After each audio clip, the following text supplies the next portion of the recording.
कालपासून ऑलमोस्ट प्रत्येकाच्या तोंडी ज्या गोष्टीची चर्चा मी ऐकतेय ती म्हणजे छत्रपती संभाजीनगर खवडा डोंगराच्या बाबतीत तो जो झालेला सगळा प्रकार आहे, मुलाने केलेली आत्महत्या किंवा त्याने केलेला तो प्रयत्न, त्याच्यामध्ये बापाचा जीव जाणं आणि त्याच्यासोबत आईने सुद्धा उडी मारणं आणि अख्खं कुटुंब याच्यामध्ये संपणं.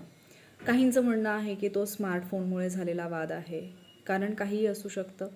आपण फक्त अंदाज लावू शकतो एक्झॅक्टली काय सिच्युएशन होती किंवा एक्झॅक्टली तो मुलगा कुठल्या माइंडसेटने, कुठल्या मानसिकतेतून जात होता, त्याचे आईवडील कुठल्या मानसिकतेतून जात होते, रोज घरामध्ये काय डिस्कशन होत होतं, हे सगळं आपल्याला माहिती नाही आहे. आणि हे माहिती नसताना आपल्यासाठी फक्त कमेंट करणं हा एक इझी भाग असू शकतो.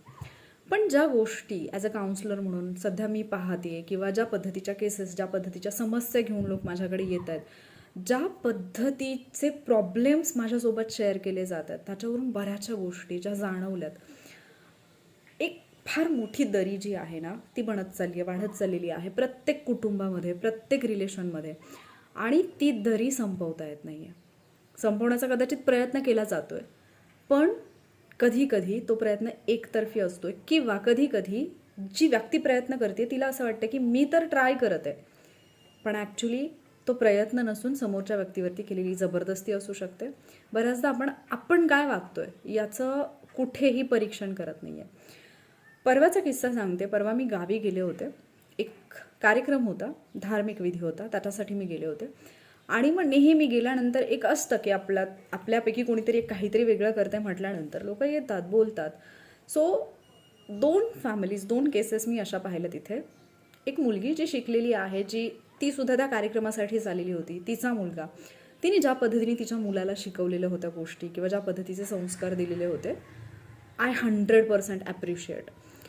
पण तिचा मुलगा ना कोणी उचलून घेतलं तर त्यांच्याकडे जात नव्हता, तो त्यांच्याजवळ थांबत नव्हता, राहत नव्हता, तो रडायचा. आणि खाली सोडलं की तो मस्त छान खेळायचा, सगळ्यांसोबत खेळायचा, गप्पा मारायचा, पण लांबून. असं त्याला कोणी उचलून घेतलेला फारसं आवडत नव्हतं. आणि तिथेच गावी राहणारा एक मुलगा, त्याची फॅमिली, सगळे आलेले होते. त्याची आजी माझ्यासोबत येऊन गप्पा मारायला लागली आणि त्याच्या आजीने बोलता बोलता काही गोष्टी माझ्यासोबत शेअर केल्या. त्या गोष्टी अशा होत्या की ही 2 मुलं जी आहेत ना ती समवयस्क आहेत. म्हणजे तो जो आधीचा मुलगा होता त्या शिकलेल्या मुलीचा तो, आणि यांचा मुलगा. मी क्रिटिसाइज नाही करत आहे, पण परिणाम पुढे जे जाऊन भोगावे लागतात, जे आपल्याला आधी कळत नाहीत, ते कळणं किती गरजेचं आहे. ते आजी मला एवढं कौतुकानं सांगत होते, आमचं पोरगं बघ सगळ्यांसोबत खेळतं आणि त्याच्यापेक्षा मोठ्या पोरांमध्येच तो जास्त खेळत असतो. आणि त्याच्यासोबतची जी मोठी मुले आहेत ती घाणघाण शिव्या देतात आणि आमचा मुलगा पण त्याच शिव्या देतो. आणि ही त्याची आजी कुठल्याही काय म्हणतो आपण त्याला, पश्चातापासोबत, गिल्टसोबत किंवा अशा भावनेने सांगत नव्हती की तो काहीतरी वाईट करतोय. ती फार अभिमानाने मला ह्या गोष्टी सांगत होती आणि त्या शिव्या त्या मला उच्चारून दाखवत होत्या मंदिरामध्ये. ते शब्द मला ऐकताना सुद्धा असं आय डोंट नो, पण खूप काहीतरी खराब असं फील होत होतं. आणि ते त्या कौतुकाने सांगत होत्या की तो असं म्हणतो, आईला सुने म्हणून हाक मारतो, सुनीता नाव आहे, बापाला शर्या म्हणून हाक मारतो, शरद नाव आहे. नावं बदललीत मी, कारण मला माहिती आहे माझे व्हिडिओज ते पाहतात, पण त्यांना कळेल की मी त्यांच्याबद्दल बोलते. It's okay. ज्या गोष्टी लहानपणी तुम्ही ज्या गोष्टींमध्ये मुलांना अडवायला पाहिजे त्या गोष्टी तुम्ही कौतुकाने सांगतात, आणि मोठं होऊन जेव्हा मुलं तीच मुलं त्याच गोष्टी करतात तेव्हा मात्र तुम्हाला त्रास होतो. कारण आमच्याकडे एक जवळपास 80 वर्ष वय असेल, 80 वर्षाचे आजोबा आहेत. लास्ट टाईम जेव्हा मी गावी गेले होते त्यावेळेला ते माझ्याजवळ खूप रडले होते. मुलगा सांभाळत नाही आहे, सून सांभाळत नाही आहे, असा राहतोय, शेळ्या राखतोय वगैरे वगैरे. आणि काय करायचं तूच सांग म्हटले. मी म्हटलं चला माझ्यासोबत. ज्या वेळेला तुम्ही म्हातारपणी या गोष्टी सांगताय, आपण लहानपणापासून त्या मुलांना शिकवताना काय गोष्टी शिकवल्यात. कुठल्याही आईवडिलांना असं नसतं वाटत की माझ्या मुलाचं वाईट व्हावं किंवा माझ्या मुलावरती वाईट संस्कार व्हावेत. पण ज्या वेळेला ॲक्च्युली तुमचा मुलगा त्या गोष्टी करतोय त्यावेळेला तुम्ही त्याला कुठल्या पद्धतीने सांगताय, समजावताय.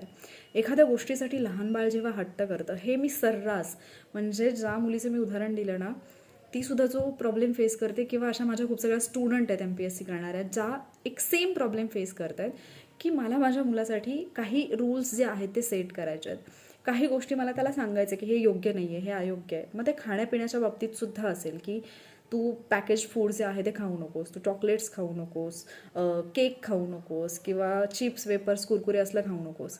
पण माझ्या फॅमिलीतले लोक जाणून बुजून त्याला परत परत त्याच गोष्टी खायला घालतात आणि मला नाही समजत आहे की मी हे सगळं कसं हँडल करू.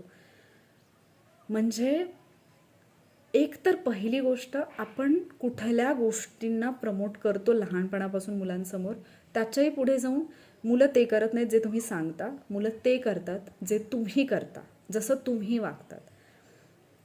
आणि मग जर पहिल्यापासून या गोष्टी हँडल करता आल्या नसतील, मुलं आपली कुठल्या संगतीत आहेत, त्यांना हवा तेव्हा आपण वेळ देतो का, हे फार गरजेचं आहे. मी या छत्रपती संभाजीनगर केसबद्दल कुठलंही माझं मत नाही देते की याच्यामध्ये कोणाची चूक आहे, नाही. Because I don't know the context. मला एक्झॅक्ट कॉन्टेक्स्ट माहिती नाही की त्यांची एक ॲक्च्युली सिच्युएशन काय होती, किंवा मी त्यांच्या शेजारी राहत नाही, मी त्यांच्यासोबत टाईम स्पेंड नाही केलेला, किंवा मला काहीच माहिती नाही.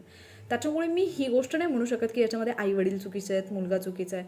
जी गोष्ट झाली ती अत्यंत दुर्दैवी आहे.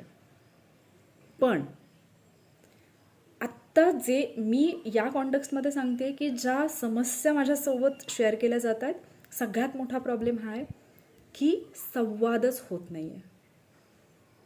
कुठलंही नातं, माझ्याकडे मॅक्झिमम प्रॉब्लेम्स जे येतात ते नवरा बायकोच्या नात्यामधले येतात, पण त्या दोघांमधला संवादच संपत चालला आहे कुठेतरी.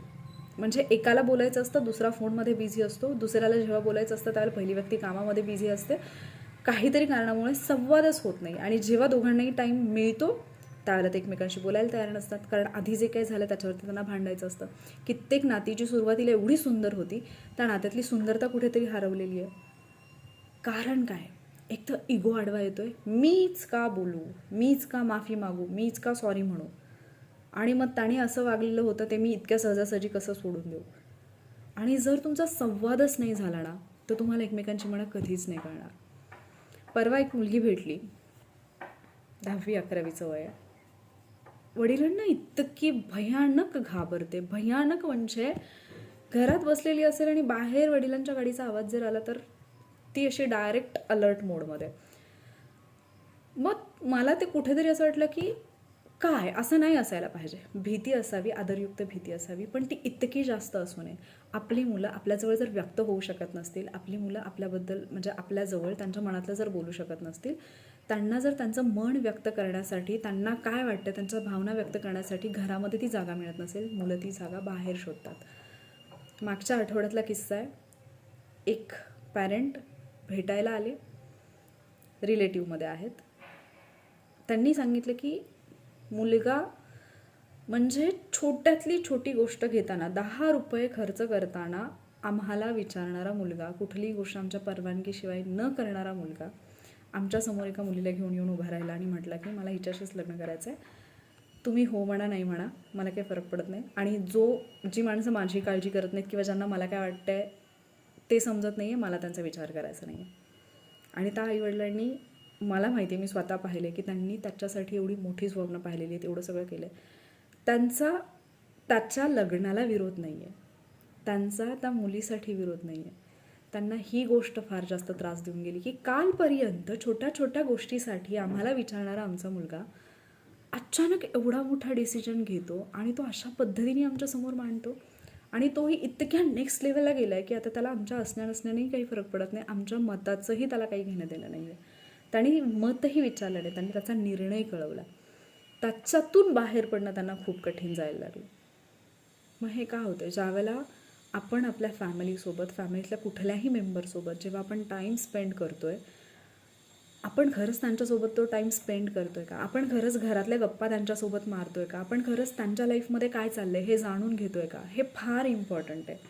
या गोष्टी म्हणजे मी जसं जसं अभ्यास करायला लागले, या गोष्टी जशा मला समजायला लागल्या, जशी जशी मी या फील्डमध्ये उतरायला लागले ना, मी सिरियसली सांगते की मी इतक्या सगळ्या स्ट्रेसमधून बाहेर आलेली आणि इतक्या लोकांना मी स्ट्रेसमधून बाहेर काढते. कारण एक गोष्ट जी आपण इतकी घट्ट पकडून ठेवली आहे, कुठला तरी राग, कुठेतरी काहीतरी आपल्याला हर्ट झालेलं असतं, कुठेतरी आपण दुखावलेलं असतो, ते आपण सोडून द्यायला तयार नसतो. आणि त्याचा परिणाम असा होतो की आपल्याला पुढेच जाता येत नाही. आणि त्याच्याही पुढे जाऊन काय माहिती आहे, जी माणसं आपल्याला त्या गोष्टीतून बाहेर काढतात, जी माणसं प्रयत्न करतात ॲक्च्युली आपल्याला तिथून बाहेर काढायचा, आपण त्यांचंही ऐकायला तयार नाही आहोत. आपल्याला त्यांचीही व्हॅल्यू नाही आहे की हा माणूस मला याच्यातून बाहेर काढायचा प्रयत्न करतो आहे. सो तुम्ही कुठल्याही एज ग्रुपमध्ये असा, तुम्ही कुठल्याही फील्डमध्ये असा, कुठल्याही स्टेटला असा, एक गोष्ट नक्की सांगेन, व्यक्त व्हा. आयुष्यात एक तरी व्यक्ती अशी ठेवा जिच्याजवळ तुम्ही मनातलं बोलू शकाल, जिला तुम्ही सगळं सांगू शकाल. कारण जेवढ्या भावना तुम्ही मनामध्ये दाबून ठेवाल ती प्रत्येक भावना एका आजाराला निमंत्रण देते. आणि ज्यावेळेला हे सगळं ओव्हर होईल ना, प्रमाणाच्या बाहेर जाईल ना, त्यावेळेला तुम्हाला फक्त असं वाटेल की मृत्यू मला जवळ बोलवतो. तुम्हाला फक्त वाटेल की नाही बास, एंड नाही आहे हा. आयुष्य खूप सुंदर आहे. लोकांनी भयानक मोठे फेल्युअर पाहिलेले असतात, भयानक मोठे हार्टब्रेक्स पाहिलेले असतात, पण त्याच्यानंतर त्यांनी खूप काही अचीव केलेलं असतं. कारण त्याच्यानंतर त्यांना त्यांची सेल्फ वर्थ कळलेली असते. आज ज्या एका गोष्टीसाठी कदाचित आपण रडत असू, ती गोष्ट आपल्याजवळ न आल्यामुळे आपण कितीतरी काहीतरी मोठं जे आहे ते अचीव करू शकू. आणि नेहमी लक्षात ठेवा, आपल्या प्लॅनपेक्षा त्याचा प्लॅन आपल्यासाठी जो असतो तो ऑलवेज ऑलवेज ऑलवेज बेस्ट असतो. विश्वास ठेवायला शिका. खूप गोष्टी बोलायच्यात ॲक्च्युली. 2-3 उदाहरणं मी सांगितली, असे इतके किस्से येतात, इतक्या गोष्टी. म्हणजे जेव्हा मी आत्ता इकडे काम करायला लागले ना, तेव्हा मला कळतं की लोक काय काय गोष्टी फेस करतात. पण त्याच्यासोबत दुसरी ही गोष्ट एक आहे की हे जे काही ते फेस करतायत याच्यामध्ये प्रॉब्लेम कधीकधी एवढूसाच आहे, पण त्यांचा इगो व्यक्त होता न येणं, जुन्या गोष्टी पास्टला पकडून ठेवणं, कधीकधी स्वतःलाच माफ करता न येणं, काही गोष्टींचा रिग्रेट, या गोष्टींमुळे तो एवढूसा प्रॉब्लेम एवढा मोठा म्हणून त्यांच्यासमोर येतो. सो तुम्ही तुमच्या लाईफमध्ये जर असं काही फेस करत असाल, नक्की कमेंटमध्ये कळवा. आत्ता जेवढ्या गोष्टी मी तुमच्यासोबत बोलले, सुरुवात कुठून तरी झाली, एंड कुठेतरी झाला, या सगळ्या गोष्टी कुठे ना कुठेतरी इंटरलिंक्ड होत्या. याच्यातली कुठली गोष्ट तुम्ही जास्त रिलेट करू शकतात हे मला कमेंट करून नक्की सांगा. लवकरच भेटूयात आपण पुढच्या व्हिडिओमध्ये. तोपर्यंत नक्की सांगते की स्वतःची काळजी घ्या. आयुष्य एकदाच आहे. कदाचित एक गोष्ट आज जी तुम्हाला हवी ती मिळालेली नसेल, ती परत कधीतरी मिळेल जर तुम्ही जिवंत असाल तर. पण जर तुम्ही जिवंतच नसाल तर परत कुठलीच गोष्ट मिळणार नाही आहे. सो कुठल्या तरी एखाद्या गोष्टीसाठी किंवा व्यक्तीसाठी पण स्वतःला मिळालेली जी अनमोल देणगी आहे ना, ती कधीच वाया घालवू नका. आणि आपल्यामुळे समोरच्या माणसाला, आपल्यावरती प्रेम करणाऱ्या माणसाला त्रास होईल असं तर अजिबात वागू नका. काळजी घ्या स्वतःची. लवकर बाहेर पडा. ज्या कुठल्या पण स्ट्रेसमध्ये असाल, फार त्रास होत असेल, व्यक्त व्हायला जागाच मिळत नसेल, कमेंट बॉक्स ओपन आहे. ॲनॉनिमस, निनावी, कुठलंही नाव न टाकता ID जो आहे तो चेंज करून किंवा दुसऱ्या ID वरून का असेल ना, मेसेज करून व्यक्त व्हा. कारण व्यक्त होणं हे फार जास्त गरजेचं आहे. जेव्हा आपण व्यक्त होतो त्यावेळेला आपल्याला खूप रिलॅक्स्ड फील होतं. बाकी टेक केअर. अजून एकदा सांगते, आयुष्य एकदाच आहे, मन भरून जगा. लवकरच भेटेन मी पुढच्या लेक्चरमध्ये. थँक्यू.